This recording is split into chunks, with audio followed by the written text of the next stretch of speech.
Good morning student. BSc second year zoology के लिए अगले वीडियो के लिए आप सभी का तहे दिल से हार्दिक अभिनंदन है। तो स्टूडेंट, आज हम नया लेसन जो है, हमने पीछे डाइजेस्टिव सिस्टम पढ़ा है और वो कंप्लीट भी हो चुका है हमारा, और आज हम डाइजेस्टिव सिस्टम से आगे नेक्स्ट जो लेसन है हमारा physiology of respiration, physiology of respiration की स्टडी करेंगे। क्या करेंगे? Physiology of respiration.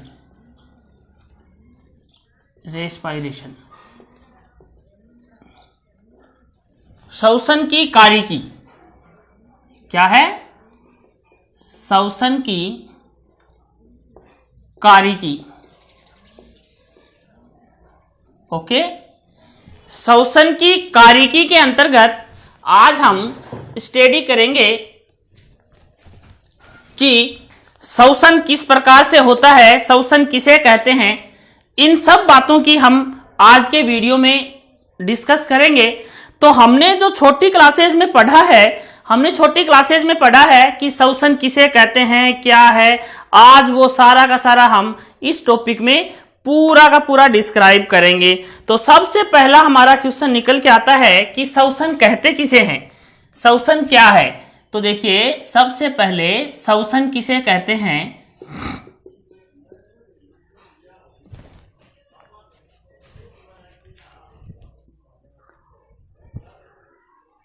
क्या है कि जो भी एक इंसान है, मान लीजिए ये, इसने भोजन ग्रहण किया। क्या किया बेटा? भोजन ग्रहण किया। भोजन ग्रहण किया तो ये भोजन इसने ग्रहण किया, और हमने जो पहला लेसन पढ़ा था डाइजेशन, डाइजेस्ट हो गया। डाइजेस्ट होने के बाद जो फूड बना है, उस फूड से एनर्जी कैसे बने, क्या बने, एनर्जी या ऊर्जा कैसे बने। ओके, तो भोजन के ऑक्सीकरण के द्वारा ये जो भोजन है इसका क्या होगा? ऑक्सीडेशन होगा। इसके ऑक्सीडेशन के द्वारा एनर्जी बनने की जो क्रिया है वो श्वसन कहलाती है। ओके, देखिए छोटी क्लासेस में हमने पढ़ा है कि ऑक्सीजन ग्रहण करना तथा कार्बन डाइऑक्साइड का त्यागना श्वसन कहलाता है। लेकिन अब हम हायर एजुकेशन में क्या करेंगे कि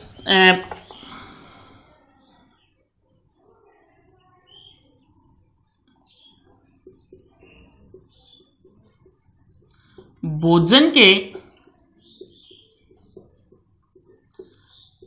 पाचन के बाद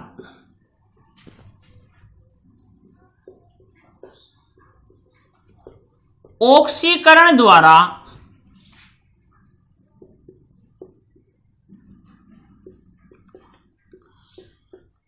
ऊर्जा ग्रहण करना, ऊर्जा प्राप्त करना,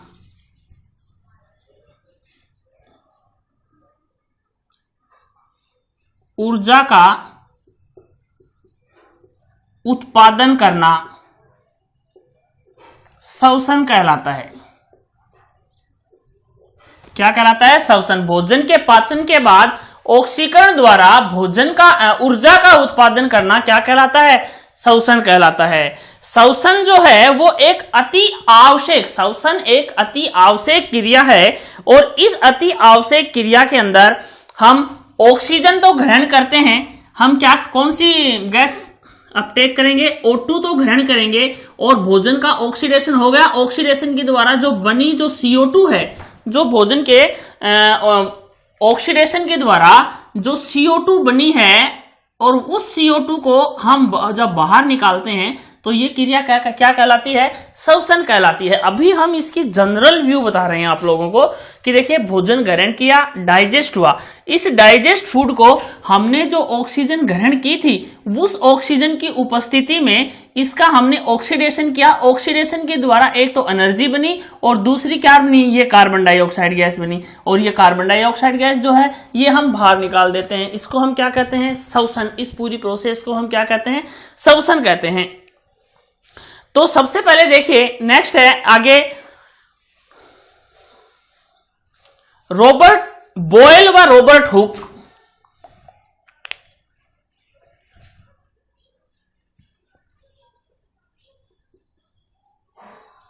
Robert Boyle and Robert hook.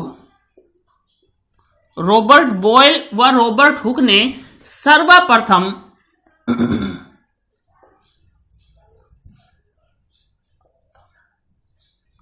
श्वसन का अर्थ समझाया, अर्थ स्पष्ट किया। श्वसन का सर्वप्रथम अर्थ स्पष्ट किसने किया? रॉबर्ट बॉयल व रॉबर्ट हुक ने। इसके बाद देखिए एक वैज्ञानिक था लेवोजियर। एक वैज्ञानिक था लेवोजियर।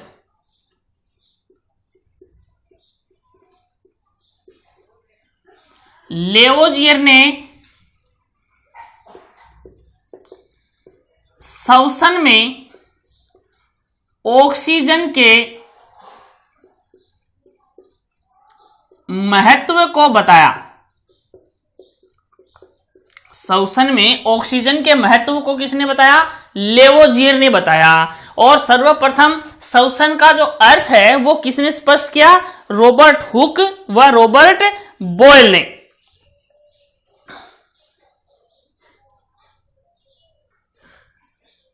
ठीक है। इसके बाद देखिए एक वैज्ञानिक है जीएस कोर्टर।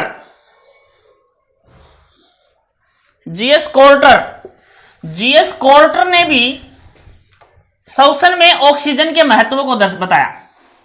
कोर्टर O2 के महत्व को ही इन्होंने बताया। इन्होंने भी ऑक्सीजन के महत्व को दर्शाया।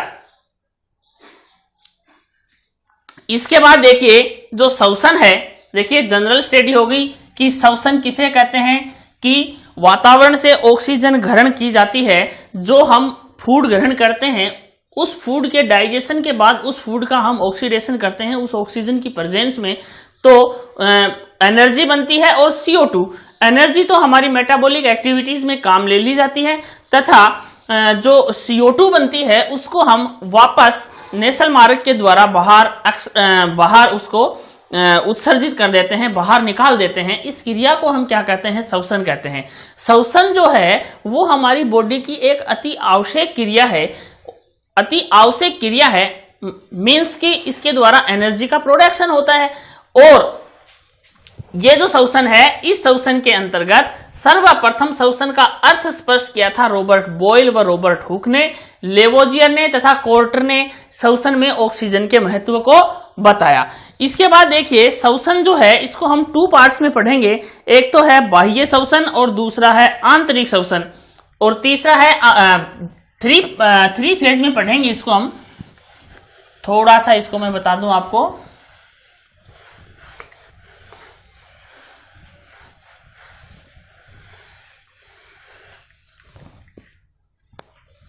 सबसे पहले है बाहरी श्वसन। बाहरी श्वसन, इस श्वसन में हम क्या पढ़ेंगे कि बाहरी वातावरण से ऑक्सीजन को ग्रहण किया जाता है। बाहरी वातावरण से ऑक्सीजन को ग्रहण किया जाता है या श्वास लेने के संबंधित ये क्रिया है। ये क्रिया किससे संबंधित है? श्वास लेने से संबंधित है। श्वास लेने से संबंधित क्रिया है। संबंधित क्रिया है। क्या है भाई? श्वास लेने से संबंधित। इस क्रिया के द्वारा हम बाहरी वातावरण से O2 ग्रहण करते हैं। O2 ग्रहण करते हैं। कैसे करते हैं? सतह द्वारा भी कर सकते हैं हम इसको, या त्वचा द्वारा भी कर सकते हैं हम। सतह, त्वचा, फुफ्फुस या फेफड़े द्वारा।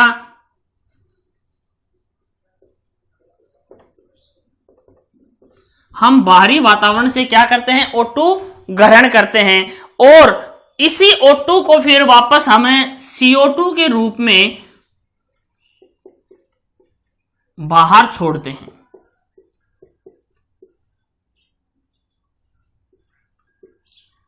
तो इस बाहरी श्वसन की क्रिया में दो पद आते हैं, इंस्पायरेशन और एक्सपायरेशन। इंस्पायरेशन, इंस्पायरेशन पहला है इंस्पायरेशन या निःश्वसन, हिंदी में बोले तो निःश्वसन। निःश्वसन का मतलब है O2 को ग्रहण करना, श्वास ग्रहण करना। इसका मतलब क्या है? श्वास ग्रहण करना। और इसमें दूसरी जो प्रोसेस है वो है एक्सपायरेशन।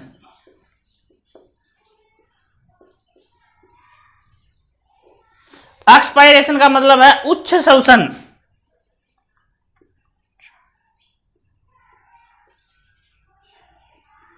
उच्च श्वसन, उच्च श्वसन का मतलब है श्वास को बाहर छोड़ना, श्वास को बाहर छोड़ना। ठीक है, ये तो था बाहरी श्वसन। ये तो दोनों स्टेप किसमें है? बाहरी श्वसन में। बाहरी श्वसन में क्या करेंगे? इंस्पायरेशन। इंस्पायरेशन का मतलब श्वास अंदर की ओर खींचना। एक्सपायरेशन का मतलब अंदर की तरफ जो श्वास हमने खींचा है उसको इस प्रकार से बाहर की ओर छोड़ना। राइट, ये है बाहरी श्वसन। बाहरी श्वसन के बाद दूसरा पॉइंट जो आता है इसमें आंतरिक श्वसन। आंतरिक श्वसन या उत्तकीय श्वसन, दूसरा श्वसन का जो पार्ट है इसमें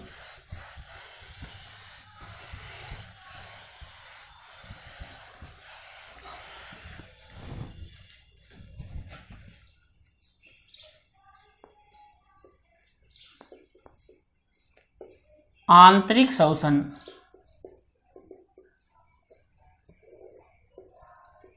ये है आंतरिक श्वसन। आंतरिक श्वसन में इस क्रिया में क्या करेंगे हम?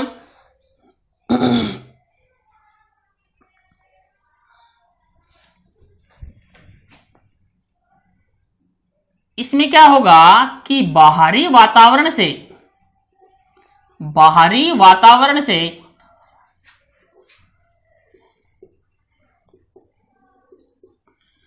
प्राप्त O2 को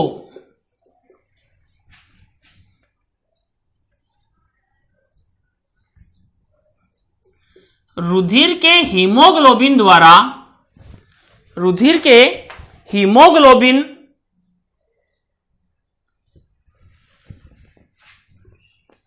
के साथ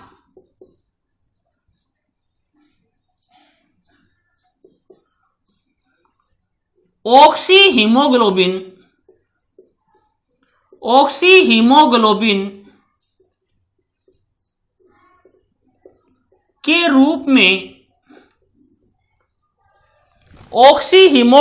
के रूप में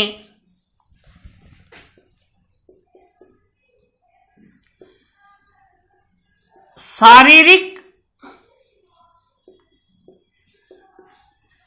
ऊतकों तक प्रेषित किया जाता है। ऊतकों तक प्रेषित किया जाता है।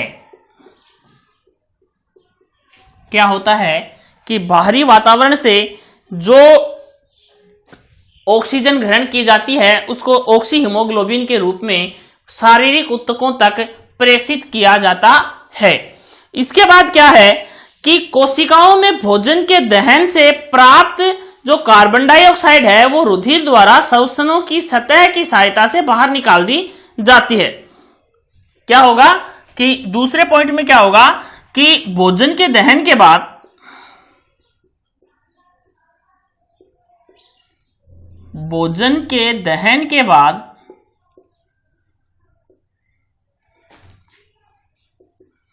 बनी CO2, भोजन के दहन के बाद बनी CO2 रुधिर द्वारा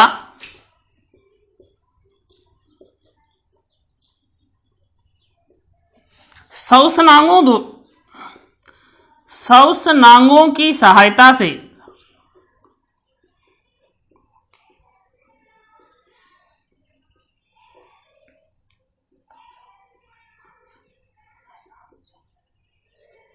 बाहर निकाल दी जाती है।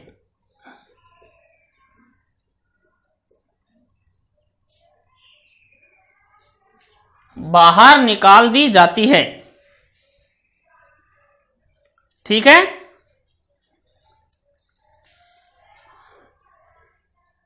इसके बाद देखिए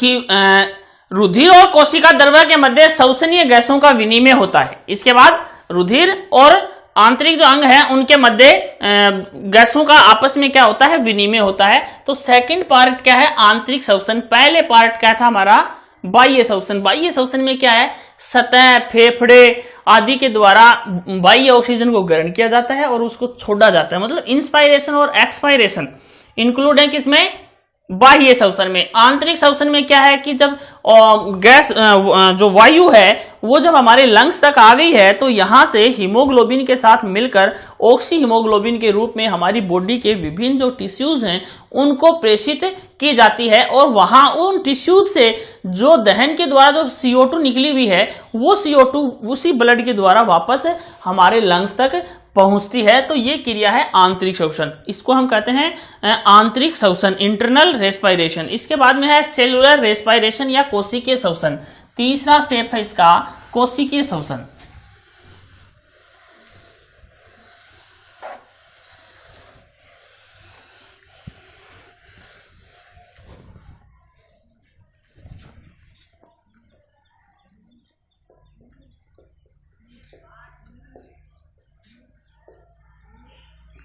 कोशिकीय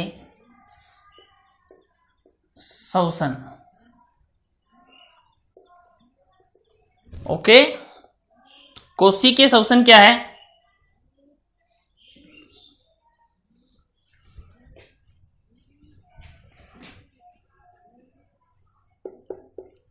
शारीरिक कोशिकाओं में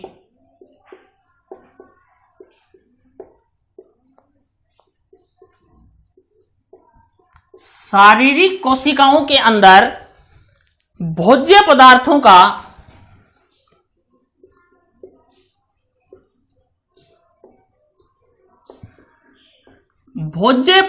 का रासायनिक विघटन होता है। क्या होता है, रासायनिक विघटन होता है।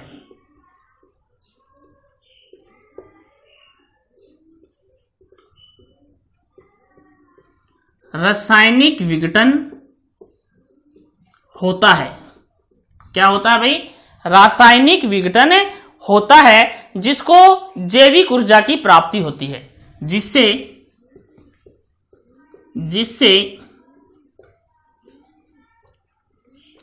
जैविक ऊर्जा की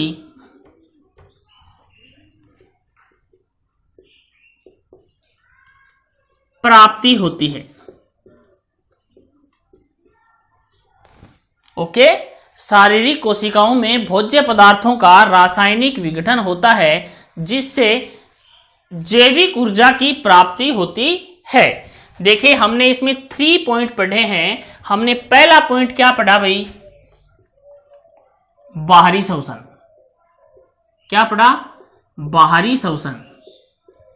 और इस श्वसन के अंतर्गत क्या होता है, क्या हम स्टडी करते हैं, नंबर 1 तो इंस्पायरेशन और दूसरा क्या करते हैं, एक्सपायरेशन। ओके, दूसरा स्टेप हमने पढ़ा आंतरिक श्वसन।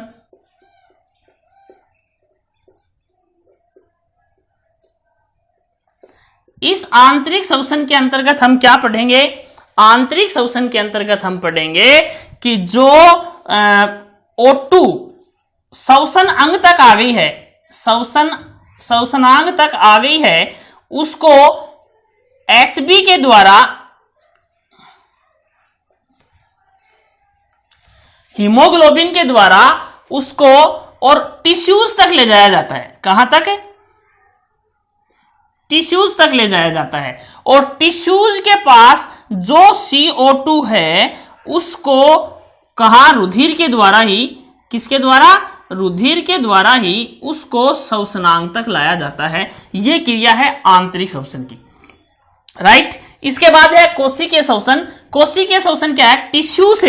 टिश्यू से आगे सेल, टिश्यू से आगे होती है सेल, और इस सेल के अंदर जो हमारे फूड भोजन के जो भोज्य पदार्थ हैं उसका केमिकली ब्रेकडाउन होता है, और केमिकली ब्रेकडाउन होने के बाद एनर्जी प्रोड्यूस होती है, और वो एनर्जी हमें जैविक क्रियाओं में काम में ले ली जाती है। तो ये था हमारे जो रेस्पिरेशन है उसके 3 स्टेप। इसके बाद हम पढ़ेंगे काइंड ऑफ रेस्पिरेशन, श्वसन के प्रकार। अगला हमारा टॉपिक होगा काइंड ऑफ रेस्पिरेशन।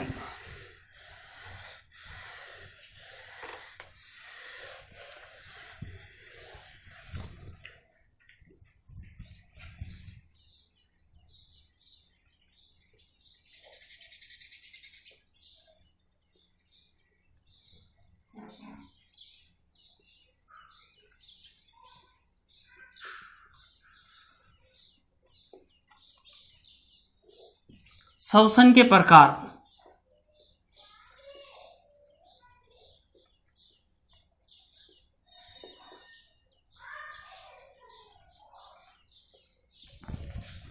देखिए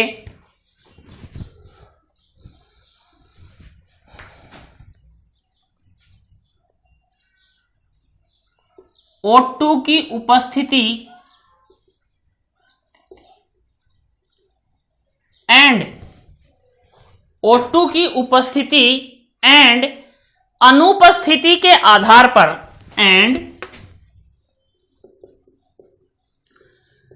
अनुपस्थिति के आधार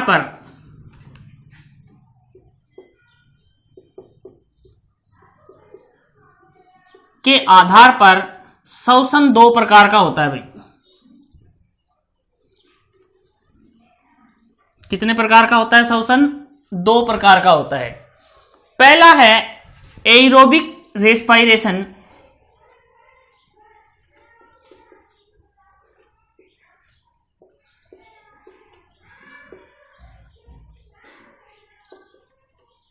एरोबिक रेस्पिरेशन या ऑक्सी श्वसन।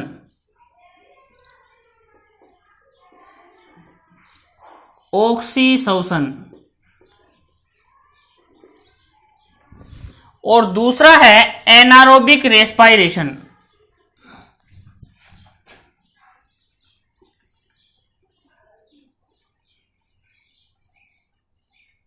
Anaerobic respiration.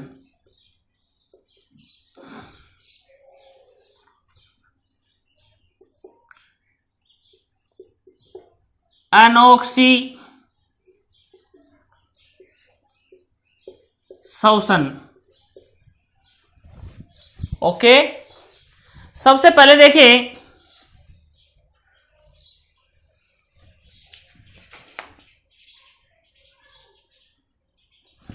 ये जो रेस्पिरेशन है ये ऑक्सीजन की उपस्थिति में होता है।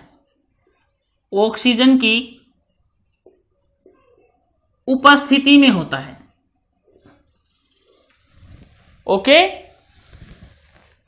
और इस श्वसन में होता क्या है कि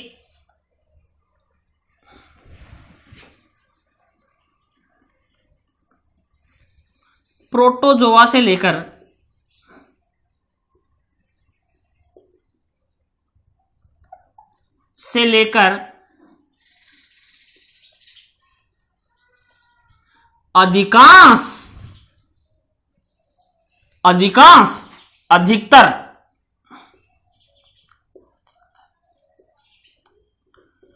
अधिकतर मेमेलियाज में एरोबिक प्रकार का रेस्पिरेशन पाया जाता है। प्रोटोजोआ से लेकर मेमेलिया तक अधिकांश जंतुओं में एरोबिक रेस्पिरेशन या ऑक्सी श्वसन पाया जाता है। यह ऑक्सीजन की उपस्थिति में होता है। किसकी उपस्थिति में होता है? ये ऑक्सीजन की उपस्थिति में होता है। और इस श्वसन के द्वारा अधिकतम ऊर्जा की प्राप्ति होती है। इस रेस्पिरेशन द्वारा अधिकतम ऊर्जा की प्राप्ति होती है, ऊर्जा की प्राप्ति होती है। इसके अंतर्गत क्या होता है कि C6H12O6 ग्लूकोज पर ऑक्सीजन के अणु जब क्रिया करते हैं, ग्लूकोज पर ऑक्सीजन के अणु जब क्रिया करते हैं तो CO2 carbon dioxide plus H2O plus 686 kilo calorie ऊर्जा की प्राप्ति होती है। 686 किलो कैलोरी ऊर्जा की प्राप्ति होती है। देखिएगा 6, ये इसकी इक्वेशन है सॉल्यूशन की। देखिए ध्यान से देखिएगा, ये क्रिया ऑक्सीसोशन कहां संपन्न होती है ये भी बता रहे हैं अभी आपको कि ये क्रिया संपन्न कहां होती है। सब ये हम काइंड ऑफ रेस्पिरेशन पढ़ रहे हैं। ऊपर से इसको थोड़ा सा मिटा रहा हूं मैं।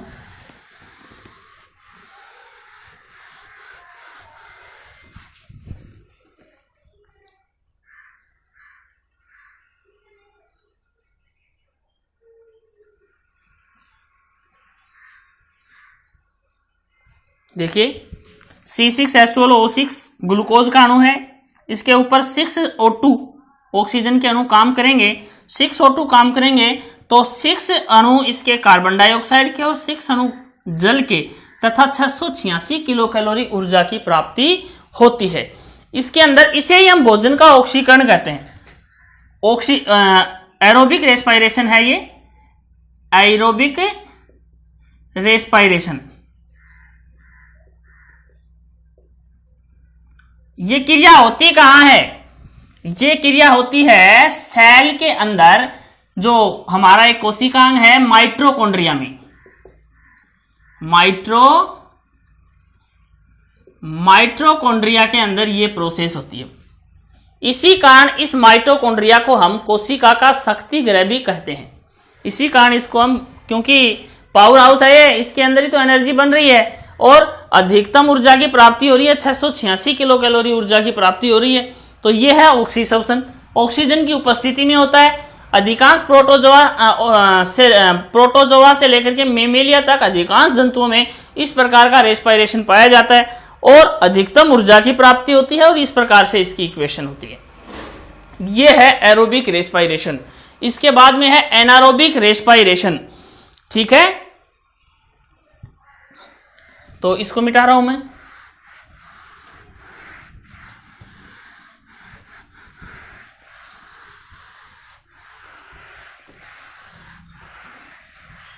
इसको मैं इधर लिख रहा हूं थोड़ा सा।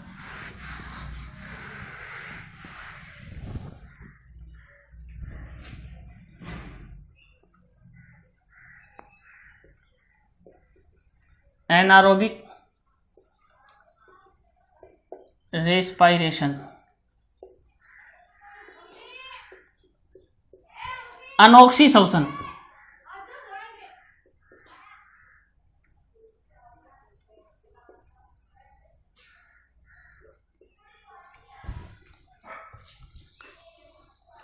ये श्वसन ऑक्सीजन की अनुपस्थिति में होता है। ये श्वसन O2 की अनुपस्थिति में होता है।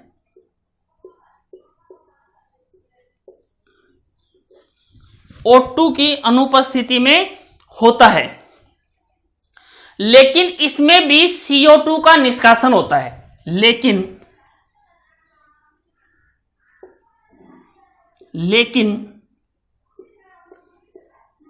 इसमें भी CO2 का निष्कासन होता है। इसमें भी क्या होता है? CO2 का निष्कासन होता है। इस क्रिया के अंदर क्या होगा? कार्बोहाइड्रेट एंड वसाओं का अपूर्ण ऑक्सीकरण होगा। इस क्रिया में क्या होगा?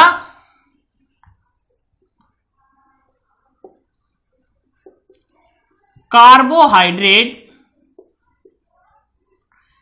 एंड वसाओं का अपूर्ण ऑक्सीकरण होगा। अपूर्ण ऑक्सीकरण होगा।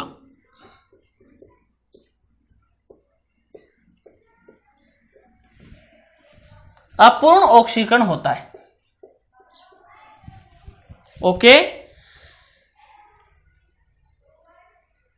इसके अंदर अनेक मध्यवर्ती उत्पाद एवं काफी मात्रा में ऊर्जा की प्राप्ति होती है इसमें, तथा मध्यवर्ती उत्पाद बनते हैं। मध्यवर्ती उत्पाद बनते हैं।